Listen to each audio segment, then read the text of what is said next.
Yesu Kristo ashimwe inshuti z'umusaraba. Ndizera mwaramutse neza, nanjye naramutse neza.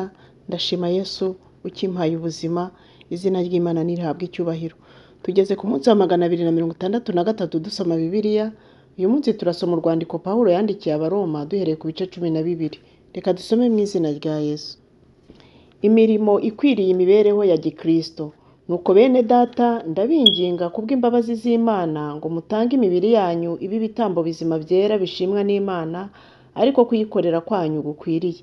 Kandi ntimwishushanye n'ab'iki gihe, ahubwo muhinduke rwose mugize imitima mishya, kugira ngo mumenye neza iby'Imana ishaka, ari byo byiza bishimwa kandi bitunganye rwose. Ndababwira umuntu wese muri mwe mbwirijwe n'ubuntu nahawe, mwe kwifata uko mutari, ahubwo mutekereze mwitonze nk'uko Imana yagereye umuntu wese kwizera. Nk'uko mu mubiri umwe dufite ingingo nyinshi, kandi ingingo zose zikaba zidafite umurimo umwe, natwe niko turi, kuko turi benshi nyamara turi umubiri umwe muri Kristo. Umuntu wese ni urugingo rwa mugenzi we.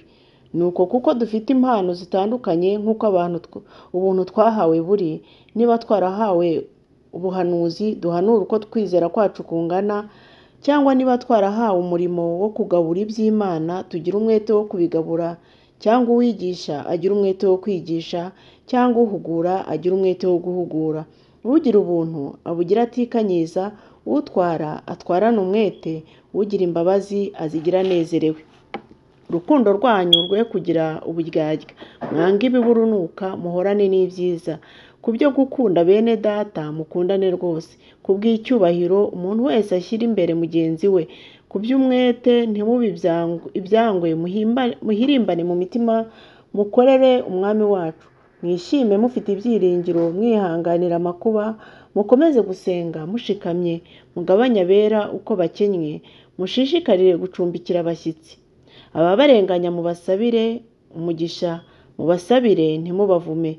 Mwishimane n'abishima, murirane n'abarira. Muhuze imitima, ntimukararikire ibikomeye, ahubwo mwemere kubana n'ibyoroheje. Ntimukiyite abanyabwenge. Ntimukiture umuntu inabi yabagiriye. Mwirinde kugira ngo ibyo mukora bibonekere abantu bose ko ari byiza. Niba bishoboka murwanye uruhande, mubane amahoro n'abantu bose. Bakundwa, ntimwihoranire, ahubwo mureke Imana ihoresha uburakari bwayo, kuko byanditswe ngo guhora n'ukwanjye, ni jye uzitura, niko Uwiteka avuga. Ahubwo umwanzi wawe nasonza umugaburire, nagira inyota umuhe icyo anywa, kuko nugira utyo uzaba umurunzaho amakara yaka ku mutwe. Ikibi cye kukunesha, ahubwo unesheshe ikibi cyiza. Urwandiko Pawulo yandikiye Abaroma ibice 13. Ibyo kugandukira abategeka. Umuntu wese agandukira abatware bamutwara, kuko ari nta butware butava ku Mana, n'abatware bariho bashyizweho n'Imana. Nicyo gituma ugandira umutware aba yanze itegeko ry'Imana, kandi abaryanga bazatsindwa n'urubanza. Abatware si abo gutinywa n'abakora ibyiza, keretse abakora ibibi. Mbese ushaka kudatinya umutware, kora neza nawe azagushima, kuko ari umukozi w'Imana uguhesha ibyiza. Ariko nukora nabi utinye, kuko adatwarira inkota ubusa. Ni umukozi w'Imana uhoresha umujinya ukora nabi. Nicyo gituma ukwiriye kuganduka, utabiterwa no gutinya umujinya gusa, ahubwo ubyemejwe n'umutima uhana. Nicyo gituma musora, kuko abatwara ari abagaragu b'Imana bitangiye gukora uwo murimo. Mwishyure bose ibibakwiriye. Abasoresha mubasorere, abahinisha mubahinire, abo gutinywa mubatinye, nabo kubahwa mububahe. Ibyo gukundana. Ntimukagire umwenda wose keretse gukundana, kuko ukunda undi aba ashohoje amategeko. Kuko ibi ngo ntugasambane, ntukice, ntukibe, ntukifuze, n'ayandi mategeko yose bihurira muri iri jambo ngo ukunde mugenzi wawe nk'uko wikunda. Ufite urukundo ntagirira mugenzi we nabi. Nicyo gituma urukundo ari rwo rusohoza amategeko. Kuba maso. Nuko mujye mugenza mutyo, kuko muzi yuko igihe cyo gukanguka gisohoye rwose. Dore agakiza kacu karatwegereye kuruta igihe twizereye. Ijoro rirakuze burenda gucya. Nuko twiyambura imirimo y'umwijima, twambare intwaro z'umucyo. tugendane ingeso nziza nk'abagenda mu mucyo, tutagira ibiganiro bibi, tudasinda, tudasambana, tudakora iby'isoni nke, tudatongana kandi tutagira ishyari. Ahubwo mwambare Umwami Yesu Kristo kandi ntimuhe urwaho imibiri yanyu ngo ibone uko ikora ibyo yifuza. Urwandiko Pawulo yandikiye Abaroma ibice 14. Kudacirirana imanza. Udakomeye mu byo yizera mu mwakire, mwe kumugisha impaka z'ibyo ashidikanyaho. Umuntu umwe yizera ko ashobora kurya byose, ariko udakomeye arya imboga nsa. Urya byose ye guhinyura utabirya, kandi utabirya ye gucira ubirya urubanza, kuko Imana yamwemeye. Urinde wowe ucira umugaragu w'abandi urubanza, kandi imbere ya shebuja ariho ahagarara cyangwa akaba ariho agwa, ariko azahagarara kuko Imana ariyo ibasha kumuhagarika. Umuntu umwe yubaha umunsi umwe kurutisha iyindi, naho undi akubaha iminsi yose akayihwanya. Umuntu wese namenye adashidikanya mu mutima we, urobanura umunsi awurobanura kubw'Umwami wacu, urya arya kubw'Umwami kuko ashima Imana, kandi utarya yanga kurya kubw'Umwami nawe agashima Imana. Nta muntu muri twe uriho kubwe cyangwa upfa kubwe.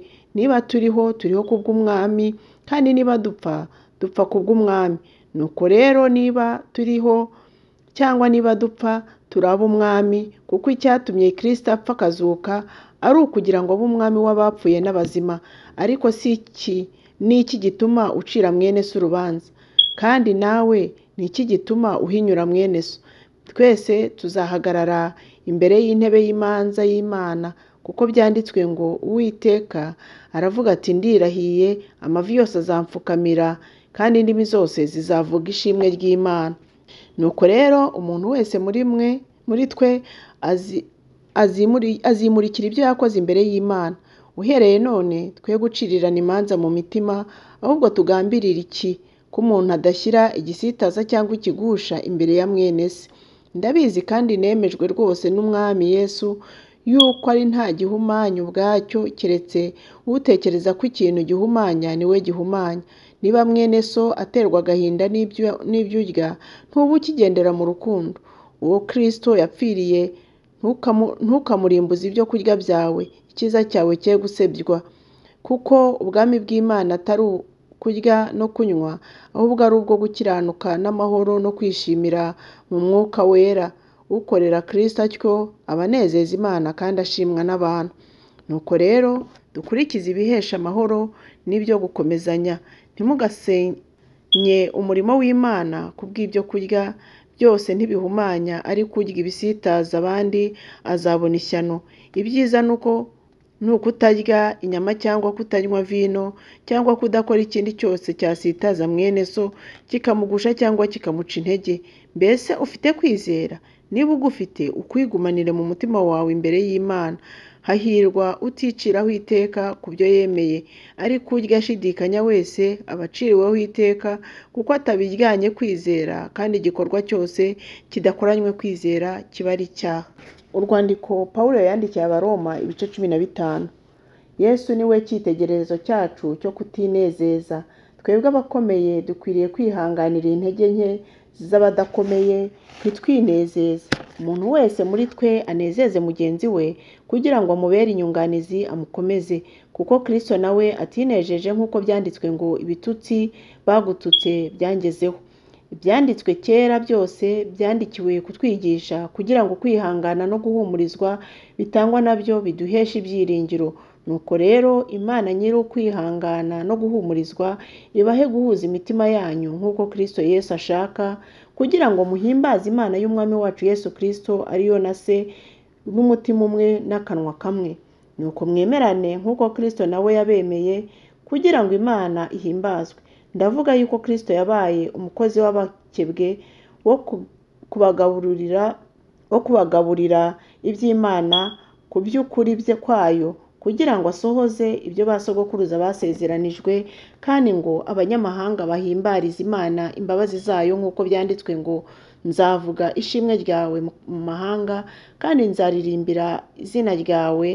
Kandi ngo banyamahanga mwese mwese mwe mwishimane n'ubwoko bwayo, kandi ngo banyamahanga mwese mwe mushime Uwiteka, kandi amoko yose amuhimbaze. Yesaya nawe yarabisongeye ati, hazabaho igitsina cya Yesayi, niwe uzahaguruka gutwara amahanga, ni nawe abanyamahanga baziringira. Imana nyir'ibyiringiro ibuzuza umunezero wose n'amahoro biheshwa no kwizera, kugira ngo murusheho kwiringira mubiheshejwe n'imbaraga z'Umwuka Wera. Umurimo wa Pawulo n'inama ze. Bene data, nanjye nzi neza ibyanyu, yuko mwuzuye ingeso nziza, mwuzuye n'ubwenge bwose, mukaba mwashobora no guhugurana. Nyamara muri uru rwandiko hamwe na hamwe nabandikiye ntabobera, nsa n'ubibutsa kubw'ubuntu nahawe n'Imana, yuko nkwiriye kuba umukozi wa Yesu Kristo mu banyamahanga, wo kubagaburira ubutumwa bwiza bw'Imana nk'umutambyi, kugira ngo abanyamahanga babone uko baba igitambo gishimwa cyejejwe n'Umwuka Wera. Nicyo gituma niyogeza mu murimo nkorera Imana muri Yesu Kristo. Sinzatinyuka kugira icyo mvuga keretse icyo nakoreshejwe na Kristo ngo abanyamahanga bumvire Imana. Yampaye amagambo n'imirimo n'imbaraga z'ibimenyetso bikomeye n'ibitangaza n'imbaraga z'Umwuka Wera. Ibyo byatumye nsohoza ubutumwa bwiza bwa Kristo uhereye i Yerusalemu ukazenguruka ukagera muri Iluriko. Kandi nashishikariraga kuvuga ubutumwa bwiza aho izina rya Kristo ritari ryamenywa, ngo ntubaka ku rufatiro rwubatswe n'undi, ahubwo ngo bimere nk'uko byanditswe ngo, abatabwiwe ibye bazabibona, kandi abatabyumvise bazabimenya. Nicyo cyatumye ngira igisibya kenshi kimbuza kuza iwanyu. Ariko none ubwo ntagifite aho nshigaje muri ibi bihugu, nkaba narahereye mu myaka myinshi nifuza kuza iwanyu, ubwo nzajya Isipaniya niringira kuzabasura nimpanyura, kugira ngo namwe mubone uko mumperekeza njyeyo maze kubashira urukumbuzi na ho hato. Ariko none ndajya i Yerusalemu kugaburira abera, kuko ab'i Makedoniya na Akaya bashimye gusonzoraniriza impiya abakene bo mu bera b'i Yerusalemu. Bashimye kuzibaha, kandi babafitiye umwenda, kuko ubwo abanyamahanga basangiye iby'umwuka byabo, bafite umwenda wo kubafasha ku by'umubiri. Nindangiza ibyo maze kubashyikiriza neza izo mbuto z'ubuntu, nzavayo nyura iwanyu njya Isipaniya. Kandi nzi yuko ubwo nzaza aho muri, nzazana umugisha wa Kristo ugwiriye. Nuko ndabinginga bene data, kubw'Umwami wacu Yesu Kristo no kubw'urukundo ruva ku Mwuka, ngo mushishikarane nanjye kunsabira Imana, nkire ab'i Buyuda batanyumvira, kandi kugira ngo imfashanyo njyana i Yerusalemu zishimwe n'abera, mbona uko nzaho muri nishimye. Imana nibikunda nduhukane namwe. Imana nyir'amahoro ibane namwe mwese. Amen. Urwandiko Pawulo yandikiye Abaroma, ibice 16. Intashyo. Mbashimiye Foyibe mushiki wacu, ari we mudiyakonikazi w'itorero ry'i Kenkireya, ngo mumwakire kubw'Umwami wacu nk'uko bikwiriye abera, kandi mumufashe mu byo azabashakaho byose, kuko nawe yafashije benshi barimo njye. Muntahirize Purusikira na Akwila, bakoranye nanjye muri Kristo Yesu, kandi bemeye gutanga imitwe yabo gucibwa kugira ngo bankize. Si njye njyenyine ubashima, ahubwo n'amatorero yo mu banyamahanga yose arabashima. Muntahirize itorero ryo mu rugo rwabo, muntahirize Epayineto uwo nkunda, ari we muganura w'abo muri Asiya bahindukiriye Kristo. Muntahirize Mariya wabakoreye cyane. Muntahirize Andironiko na Yuniya dusangiye ubwoko, bari babohanywe nanjye ari ibirangirire mu ntumwa, nibo bambanjirije muri Kristo. Muntahirize Ampuriyato uwo nkunda mu Mwami wacu. Muntahirize Urubano ukorana natwe muri Kristo, na Sitaku uwo nkunda. Muntahirize Apele wemeye muri Kristo. Muntahirize abo mubo kwa Arisitoburo. Muntahirize Herodiyoni dusangiye ubwoko. Muntahirize abo mubo kwa Narukiso bari mu Mwami wacu. muntahirize Tirufayina na Tirufosa bakorera mu mwami wacu, muntahirize Perusi ukundwa wakoreye mu mwami cyane, muntahirize Rufo watoranijwe mu mwami na nyina ni nka mama, muntahirize Asunkirito na Furegoni na Herume, Patiroba na Heruma na bene data bari hamwe nabo, muntahirize Filologo na Yuriya na Neru na mushiki we na Orumpa n'abera bose bari hamwe nabo. Muramukanishe guhoberana kwera. Amatorero ya Kristo yose arabatashya. Ariko bene data, ndabinginga ngo mwirinde abazana ibyo gutandukanya n'ibigusha binyurana n'ibyo mwize, mubazibukire kuko bameze batyo atari imbata z'umwami wacu Kristo, ahubwo ari iz'inda zabo, kandi imitima y'abatagira uburiganya bayohesha amagambo meza n'ibyo kubanezeza. Igitumye mbabwira ibyo ni uko kumvira Imana kwanyu kwamamaye mu bantu bose. Nicyo gitumye mbishimira, ariko ndashaka ko muba abanyabwenge mu byiza mukababaswa mu bibi. Imana nyiramahoro izamenagurira Satani munsi y'ibirenge byanyu bidatinze. Ubuntu bw'umwami wacu Yesu Kristo bubane namwe. Timoteyo dukorana arabatashyanya na Lukiyosi na Yasoni na Sosipatiro dusangiye ubwoko. Nanjye Terutiyo wanditse uru rwandiko mu mwami wacu ndabatashya. Gayo arabatashya, uncumbikiye kandi agacumbikira abo mu itorero bose. Erasito ubika impiya z'umusoro w'umudugudu na Kwaruto mwene data barabatashya. Ubuntu bw'umwami wacu Yesu Kristo bubane namwe mwese. Amen. Imana ibasha kubakomeresha ubutumwa bwiza no kubwiriza kw'ibya Yesu Kristo nababwirije bihuza n'ibanga ryahishwe uhereye kera kose, ariko noneho rikaba rihishuwe ku bw'itegeko ry'Imana ihoraho, kugira ngo ibyanditswe n'abahanuzi bimenyeshwe n'abanyamahanga, bibayobore inzira yo kumvira no kwizera. Icyubahiro kibi cy'Imana ifite ubwenge yonyine iteka ryose ku bwa Yesu Kristo. Amen. Imana ibahe umugisha. Izi nzandiko ziraryoshye cyane. Tuzakomeza ku munsi w'ejo dushoje igitabo cy'Abaroma cyangwa urwandiko Pawulo yandikiye Abaroma. Ejo tuzakomeza mu rwandiko Pawulo yandikiye Abakorinto, urwandiko rwa mbere. Mugire umunsi mwiza.